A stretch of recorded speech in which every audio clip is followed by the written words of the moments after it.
I've come to Abeka, Abeka. Hello, Auntie. Hey, Mommy. Your little sister. And your daughter. And your brother. And your other daughter.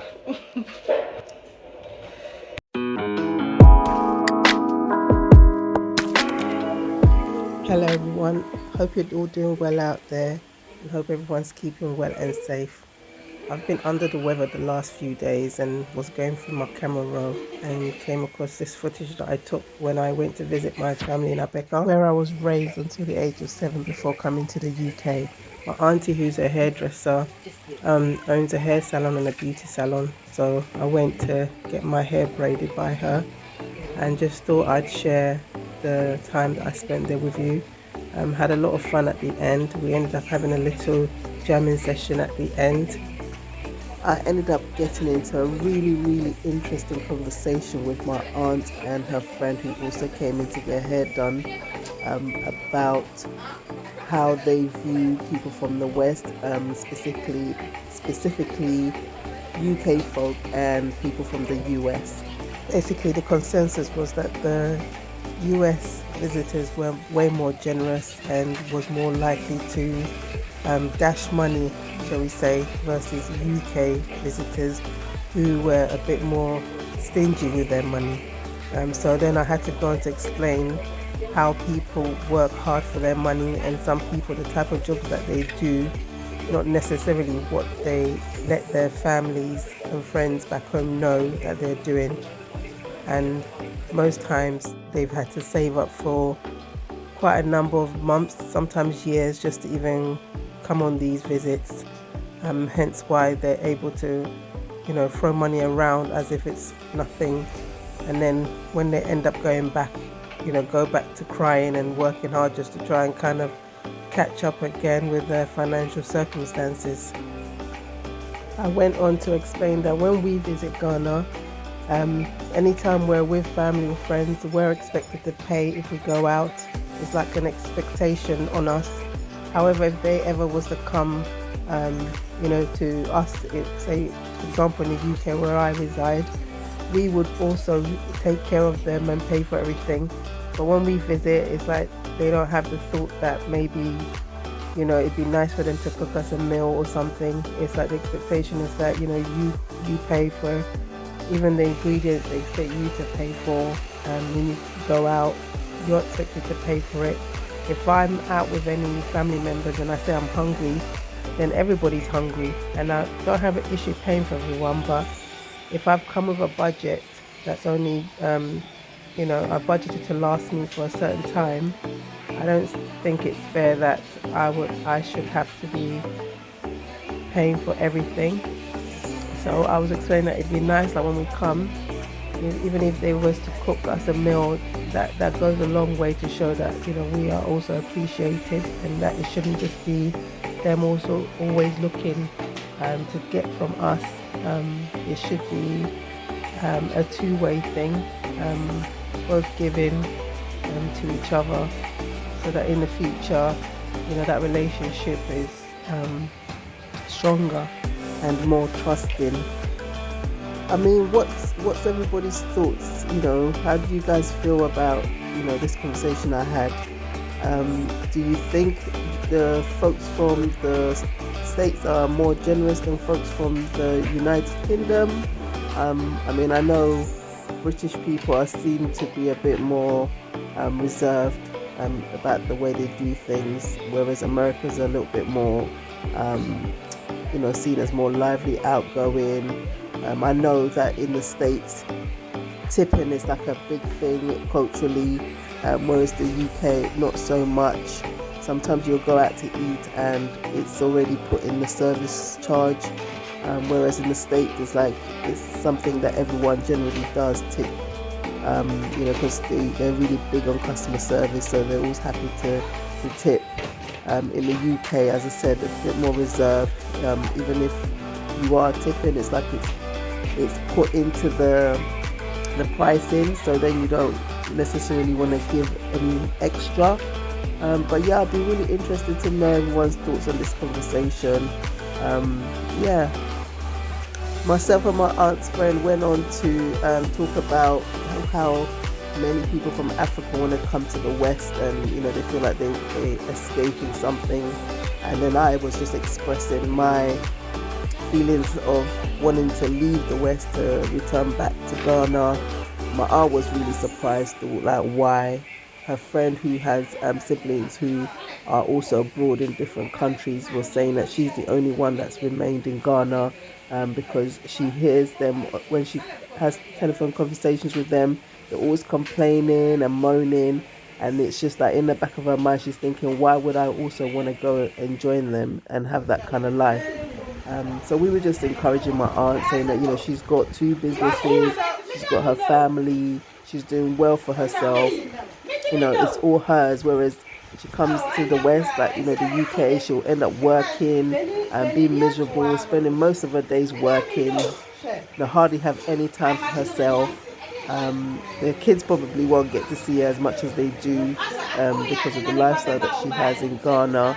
I was saying if she wants to travel, she should travel, because it's very good for opening up your mind and just learning new things. But I don't think she should travel with the view of going to settle abroad. She could even come and say she wants to work for a while, but always having that, back of mind that she wants to return. Yeah, so she was a bit like, oh, okay, thinking, oh, I'd love to go abroad. But just telling her that she had a good thing, and someone like myself, I want to give up what I have in the West to come back and be in her shoes. So yeah, it was really quite a good day at the salon, having conversations. And then there was some, other clients in there also talking about relationship issues. But yeah, I'm not obviously not going to discuss their business on here. But yeah, salon trip to the salon is always quite eye opening. Whenever I do come to Ghana, I always like to get my hair braided before I leave back to the UK. My life in the UK, I braid my own hair. One of my aunties calls me a witch because she doesn't understand how I can reach the back of my head and braid, but it's been through years of practice. Being the eldest of many, many siblings, I was always doing hair for myself and my sisters. So yeah, just over the years, I've just had more practice. And then when I moved out, I didn't have my sister, the one immediately after me, to help me do my hair, so I just became very, very good at doing it. So yeah, I just have to do it for myself because there's not very many people I like putting their hands in my hair. I've only ever had two hairdressers ever in the UK, and then once I lost contact with them, it was just like, okay, I'm just doing my hair myself. I used to relax my hair and then decided to stop that about 4 or 5 years ago. Decided to go natural. So just like braiding my hair quite a bit as well, because it just helps to free up my hair from getting manipulated all the time. So yeah, so when I come to Ghana, I just like to get pampered and looked after. As I said, in the UK, I don't do anything like this. I don't go salon, I don't go beauty parlors. Yeah, and then obviously want to support my aunt's business as well. So I always like to come and have her do my hair. Sometimes she comes to the house and does it for me as well, which is a nice thing. Again, don't really get that in the UK, so it's nice to have this done. Although I can do hair, I don't really have a passion for it, so it's not something that I pursued. I did try when I was a little younger to see if it was something that I could get myself into, but as I said, the talent's there, but the passion's not there, so I didn't really pursue it as a career or anything like that. And as I said, it is nice when you get someone to do your hair for you as opposed to doing it yourself, especially when you're used to doing it yourself all the time. And yeah, so they're braiding and it gets done in a really fast amount of time because I've got more than one person finishing up the braids after my aunt starts the braiding. So my aunt owns both the hair salon and the beauty salon. So she does hair, she does makeup for like weddings, parties, and just anything you want basically. I'm really proud of her. She's doing really well. She's got 4 kids and she owns her own business. Basically just rocking it, representing girl power.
This is my auntie, even though she calls me sister. And calls my mom auntie, even though that's her sister-in-law. This is beautiful Abeka, owner of Accra Beauty Parlor.